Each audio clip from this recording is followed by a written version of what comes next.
Om Shanti. Good morning. आज प्राणेश्वर बाप दादा के 29/5/2024 के अनमोल महावाक्य सुनते हैं।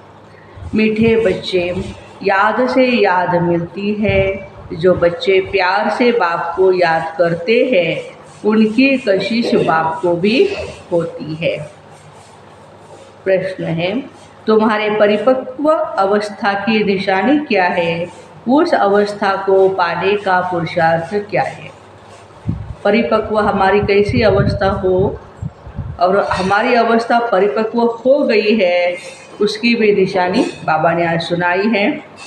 उत्तर है, जब तुम बच्चों की परिपक्व अवस्था होगी तो सब कर्मेंद्रियाँ शीतल हो जाएगी। कर्मेंद्रियों से कोई भी उल्टा कर्म नहीं होगा। अवस्था अचल अड़ोल बन जाएगी। इस समय की अवस्था से, अड़ोल अवस्था से 21 जन्म के लिए कर्मेंद्रियाँ वश हो जाएंगी। इस अवस्था को पाने के लिए अपनी जांच रखो। नोट करने से सावधान रहेंगे। नोटबुक लेकर के आते हैं, बाबा कहते हैं नोट करने से सावधान रहेंगे। योग बल से ही कर्मेंद्रियों को वश करना है और कोई उपाय नहीं है। योग ही तुम्हारी अवस्था को परिपक्व बनाएगा। ओम शांति। यह है याद की यात्रा। सभी बच्चे इस यात्रा पर रहते हैं। सिर्फ तुम यहाँ नज़दीक में हो। जो जहाँ भी है बाप को याद करते हैं, तो किसी भी देश में हो बाबा को याद करते तो वह ऑटोमेटिकली ही नज़दीक आ जाते हैं। जैसे चंद्रमा के आगे कोई सितारे बहुत नज़दीक होते हैं, कोई बहुत चमकते हैं, कोई नज़दीक तो कोई दूर भी होते हैं। देखने में आता है यह स्टार बहुत ही चमकता है। हम पृथ्वी से हम देखते हैं ऊपर, ये स्टार बहुत चमक रहा है। इसमें भी कहते हैं ना, ध्रुव तारा ज़्यादा चमकता है। तो बाबा कहते हैं कि ये बहुत नज़दीक है, ये तो चमकता ही नहीं है। तुम्हारा भी ऐसे ही गायन है। हमारे में भी कई बच्चे बहुत चमकते हैं, कई बच्चे दूर है, चमक नहीं है। तुम हो ज्ञान और योग के सितारे। खाली ज्ञान के सितारे नहीं, लेकिन ज्ञान और योग के सितारे। ज्ञान सूर्य मिला है बच्चों को।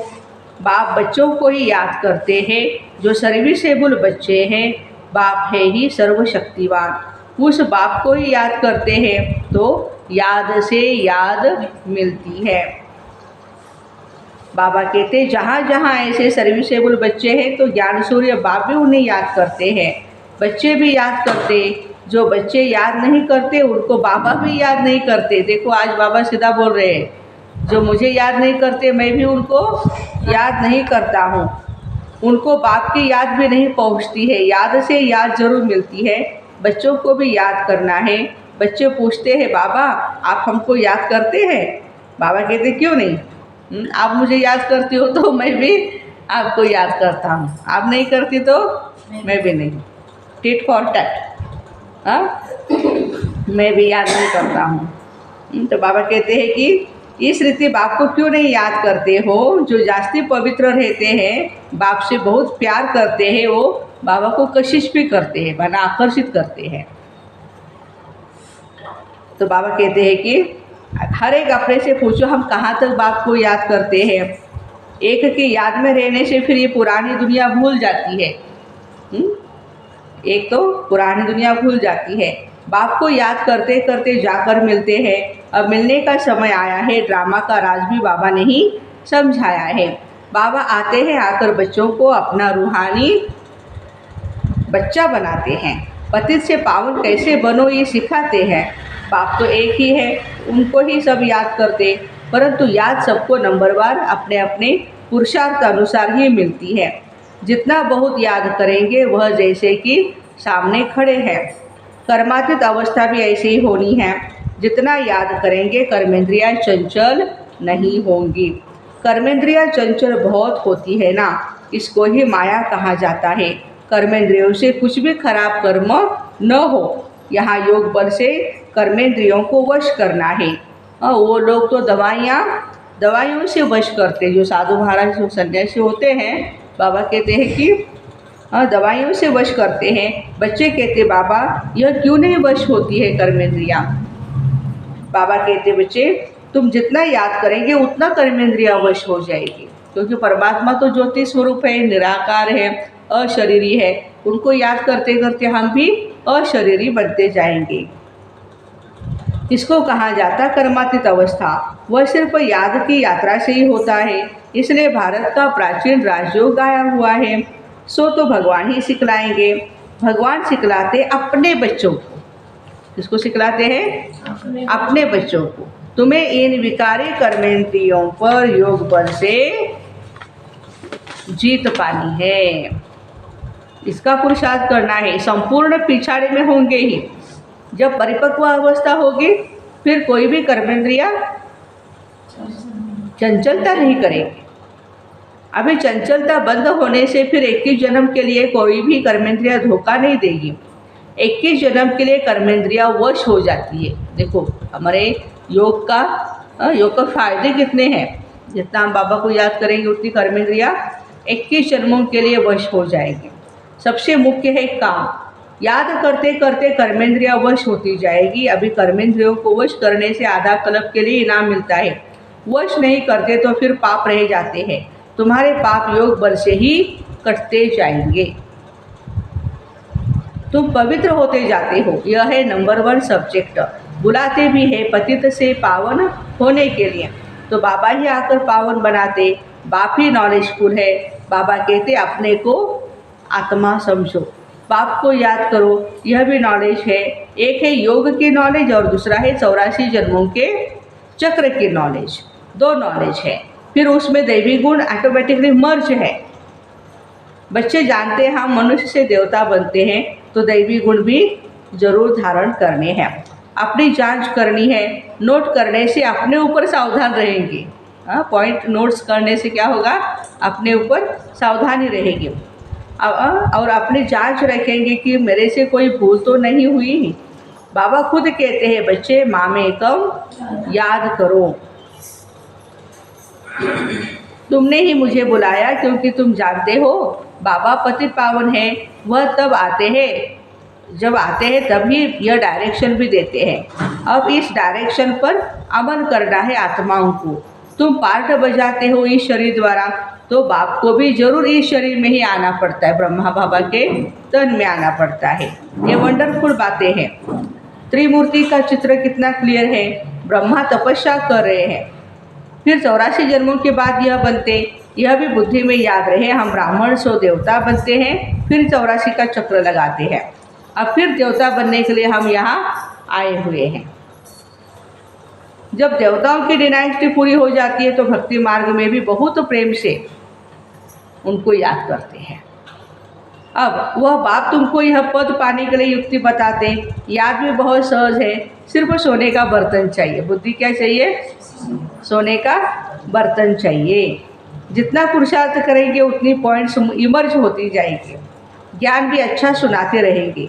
समझेंगे जैसे कि बाबा हमारे में प्रवेश कर मुरली चला रहे हैं। बाबा भी बहुत मदद करते हैं। हम क्या मुरली चलाएंगे, क्या सुनाएंगे? भगवान ही आकर के सुनाते हैं। औरों का भी कल्याण करना है। वह भी ड्रामा में नूंद है। 1 सेकंड न मिले दूसरे से, टाइम पास होता जाता है। इतने वर्ष इतने मास कैसे पास होते हैं? शुरू से लेकर टाइम पास होता आया है। शुरू से लेकर बाबा कहते टाइम पास होता आया है। यह सेकंड फिर 5000 वर्ष के बाद रिपीट करेंगे। यह भी अच्छी रीति समझना है। और बाप को भी याद करना है, जिससे विकर्म विनाश हो। और कोई भी उपाय नहीं है। इतना समय जो कुछ करते आए हो वह सब है भक्ति। कहते भी है भक्ति का फल देने के लिए भगवान आएंगे। क्या फल देंगे? आम, केला, संतरा, ज्ञान देंगे।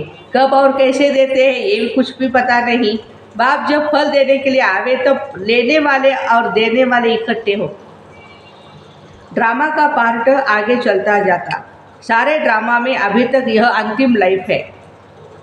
हो सकता है कोई शरीर भी छोड़ दे और कोई पार्ट बजाना है तो जन्म भी ले सकते हैं। किसका बहुत हिसाब किताब होगा तो जन्म भी ले सकते हैं। किसके बहुत पाप होंगे तो घड़ी घड़ी एक जन्म ले, फिर दूसरा, तीसरा। शरीर लेना छोड़ना, गर्भ में ही जाना छोड़ना, ये सारे क्या है? अति पाप कर्मों की सज़ा है। बाबा कहते हैं गर्भ में गया दुख भोगा, फिर शरीर छोड़ दूसरा लिया। काशी कलवट में भी ये हालत होती है। पाप सिर पर बहुत है। योग बल तो कोई का है नहीं। काशी कलवट खाना यह है अपने शरीर का घात करना। एक प्रकार से जीव घात कहेंगे इसको। आत्मा भी समझते ये घात करते हैं। कहते भी है बाबा आप आएंगे तो हम आप पर बलिहार जाएंगे। बाकी भक्ति मार्ग में बलि चढ़ते हैं, वह भक्ति हो जाती है। दान पुण्य तीर्थ आदि जो कुछ करते हैं वह किससे लेन देन होती है? पुण्यात्माओं से होती है? पाप आत्माओं से होती है। रावण राज्य है ना। बाबा कहते खबरदारी से लेन देन करना। कहाँ कोई खराब काम में लगाया तो सिर पर बोझा चढ़ जाएगा। दान पुण्य भी बड़ा खबरदारी से करना होता है। गरीबों को अन्न और कपड़ों का दान दिया जाता है। वह आजकल धर्मशाला आदि भी बनाते हैं। साहूकारों के लिए तो बड़े बड़े महल है, गरीबों के लिए महल है। बाबा कहते गरीबों के लिए झोपड़ियाँ हैं। वह तो गंदे नाले के आगे रहे हुए हैं, झोपड़पट्टी। उस किचड़े की खाद बनती है जो बिकती है, जिस पर फिर खेती आदि होती है। सतयुग में तो ऐसे किचड़े आदि पर खेती नहीं होगी। वहाँ तो नई मिट्टी होती है, उसका नाम ही है पैराडाइज। नाम भी गाया हुआ है ना, पुखराज परी, सब्ज परी, नीलम परी, आप कौन सी हो परी? रत्न है ना। कोई कितनी सर्विस करते हैं, कोई कितनी करते हैं। कोई कहते हम सर्विस कर ही नहीं सकते। बाबा के रत्न तो सभी है, परंतु उनमें भी नंबरवार पुरुषार्थ अनुसार है, जो फिर पूजे जाते हैं। पूजा होती देवताओं की। भक्ति मार्ग में अनेक पूजाएं होती है। वह सब ड्रामा में नूद है, जिसको देख कर के मज़ा आता है। हम एक्टर्स हैं, इस समय तुमको ये नॉलेज मिलती है, तुम बहुत खुश होते हो। जानते हो भक्ति का भी पार्ट है। भक्ति में भी बड़े खुश होते हैं। गुरु ने कहा माला फेरो, बस माला फेरते हैं खुशी से। समझ कुछ भी नहीं। शिव निराकार है, उसको भला दूध पानी आदि क्यों चढ़ाते हैं? मूर्तियों को भोग आदि लगाते हैं, क्या वो खाती है? मूर्ति के मुख के सामने लेकर के ऐसे दिखाते खाली हर चीज़। पूरी लेंगे, थोड़ा सा इधर ऐसे करेंगे, फिर रख देंगे, वो खाएगी थोड़ी देर। भक्ति का पेश गिर माना विस्तार कितना बड़ा है। भक्ति है झाड़ और ज्ञान है बीज, सीड है। रचना और रचयिता को सिवाय तुम बच्चों के और कोई भी नहीं जानते। कोई बच्चे तो अपनी हड्डियां भी इस सर्विस में स्वाहा करने वाले हैं। तुमको कोई कहते ये तुम्हारी सारी कल्पना है।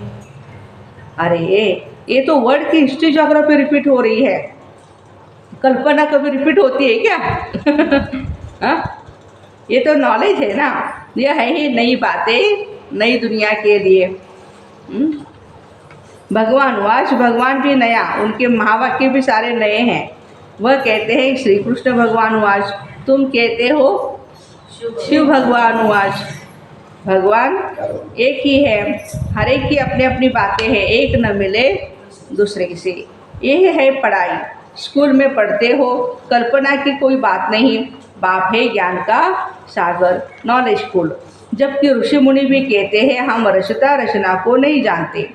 उन्होंने को यह नॉलेज कहाँ से मिले? जबकि आदि सनातन देवी देवता धर्म ही नहीं जानते हैं। जिन्होंने जाना है बाप को और इस ज्ञान को, उन्होंने पद भी अच्छा पाया।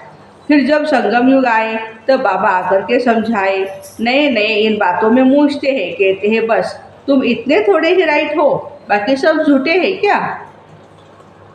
तुम समझते हो गीता जो माँ बाप है उसे ही सब कुछ खंडन कर दिया है। बाकी सब तो रचना है, उनसे वर्षा मिल न सके। वेद शास्त्रों में रचना और रचना की नॉलेज हो न सके। पहले तो बताओ वेदों से कौन सा धर्म स्थापन हुआ भाई? धर्म तो है ही 4, हर एक धर्म का अपना अपना धर्मशास्त्र है। बाप ब्राह्मण कुल स्थापन करते हैं, ब्राह्मण ही फिर सूर्यवंशी चंद्रवंशी कुल में अपना पद पाते हैं। बाबा आकर तुमको सन्मुख समझाते, इस रथ द्वारा, रथ तो जरूर चाहिए, आत्मा तो है ही निराकार, उनको साकार शरीर मिलता है। आत्मा क्या चीज़ है उनको ही नहीं जानते हैं तो बाबा को कैसे जानेंगे? क्योंकि कहते भी है जो खुद को जानता है वही खुदा को भी जानता है। राइट तो बाप ही सुनाते हैं, बाकी सब है अनराइटियस जिससे फायदा कुछ भी नहीं। माला किसके सिमरते हैं कुछ भी पता नहीं, बाप को ही जानते नहीं। बाबा खुद आकर के अपना परिचय देते हैं। ज्ञान से ही सद्गति होती है। तो आधा कल्प है ज्ञान और आधा कल्प है भक्ति। भक्ति शुरू होती है रावण राज्य से, माना द्वापर युग से। भक्ति से सीढ़ी उतरते उतरते तमो प्रधान बन पड़े हैं। किसके भी ऑक्यूपेशन को नहीं जानते, भगवान की कितनी पूजा करते हैं जानते कुछ भी नहीं। तो बाप समझाते हैं इतना ऊंच पद पाने के लिए अपने को आत्मा समझो, बाप को याद करो, इसमें ही मेहनत है। अगर किसकी बुद्धि मोटी है तो मोटी बुद्धि से याद करो, जितना जो भी समझ में आए ठीक है, परंतु याद तो एक को ही करना है। गाते हैं बाबा आप आएंगे तो आपसे हम वारी जाएंगे और वर्षा लेंगे। अच्छा, बाबा कहते हैं आपसे बुद्धि जोड़ेंगी। अब बाबा भी आए हैं, तुम सब किससे मिलने आए हो? जो प्राणदान देते हैं, आत्मा को अमर लोक में ले जाते हैं। बाबा ने समझाया है काल पर जीत पहनाता हूँ, तुमको अमर लोक में ले जाता हूँ। दिखाते हैं ना अमर कथा पार्वती को सुनाई। अब अमरनाथ तो एक ही है, हिमालय पहाड़ पर बैठ थोड़े ही कथा सुनाएंगे। भक्ति मार्ग की हर बात में वंडर लगता है। अच्छा, मीठे मीठे सिकिर दे बच्चों प्रति माता पिता बाप दादा का याद प्यार और गुड मॉर्निंग। रूहानी बाप की रूहानी बच्चों को नमस्ते। रूहानी माता पिता बाप दादा को याद प्यार गुड मॉर्निंग और नमस्ते। वाह बाबा वाह, शुक्रिया बाबा शुक्रिया। धारणा के लिए मुख्य सार है योग बल से कर्मेंद्रिय जित बन संपूर्ण पवित्र बनना है। इस अवस्था को पाने के लिए अपनी जांच करते रहना है। सदा बुद्धि में याद रखना हम ही ब्राह्मण सो देवता थे, अब फिर देवता बनने के लिए आए हैं। इसलिए बहुत खबरदारी से पाप और पुण्य को समझकर लेन देन करनी है। वरदान सर्व सत्ताओं को सहयोगी बनाएं, प्रत्यक्षता का पर्दा खोलने वाले सच्चे सेवाधारी भव। प्रत्यक्षता का पर्दा तब खुलेगा जब सब सत्ता वाले मिल करके, विज्ञान सत्ता धर्म सत्ता जो भी है सब मिल करके कहेंगे श्रेष्ठ सत्ता ईश्वरीय सत्ता आध्यात्मिक सत्ता है। तो यही परमात्म सत्ता है। सभी एक स्टेज पर इकट्ठे हो ऐसा स्नेह मिलन करें। इसके लिए सबको स्नेह के सूत्र में बांध समीप लाओ, सहयोगी बनाओ। यह स्नेह ही चुंबक बनेगा जो सब एक साथ संगठन रूप में बाप की स्टेज पर पहुंचेंगे। तो अब अंतिम प्रत्यक्षता के हीरो पार्ट में निमित्त बनने की सेवा करो, तब कहेंगे सच्चे सेवाधारी। स्लोगन है सेवा द्वारा सर्व की दुआएं प्राप्त करना, यह आगे बढ़ने की लिफ्ट है। सेवा द्वारा सर्व की दुआएं प्राप्त करना यह आगे बढ़ने की लिफ्ट है। तो ऐसे सर्व सत्ताओं को सहयोगी बनाए, प्रत्यक्षता का पर्दा खोलने वाले सच्चे सेवाधारी भाई बहनों को Om Shanti. Have a nice day.